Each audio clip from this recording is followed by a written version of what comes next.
அப்படி என்றால் ஒரு மேப் மாதிரி இந்த ஞானம் என்பது. वो एक चित्र जैसे है।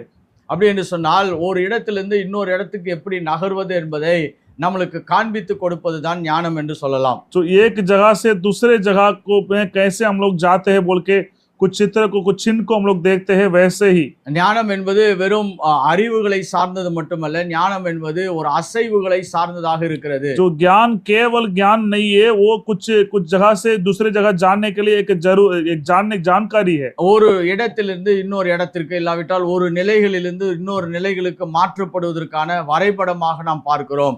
एक जगह से दूसरे जगह जाने के लिए जानकारी और दूसरे जगह से आने के लिए जानकारी, उसके बारे में वही ज्ञान बोलते हैं। இன்னொரு விதத்துல சொல்லலாம் பாருங்க, ஞானம் என்பது நீங்கள் சாதாரண நிலையிலிருந்து ஒரு உயரிய நிலைக்கு மாற்றப்படுவதற்கான வரைபடம் என்று கூட நாம் சொல்லலாம். जो आपको एक जगह से दूसरे ऊंचे जगह पर जाने के लिए एक मंचित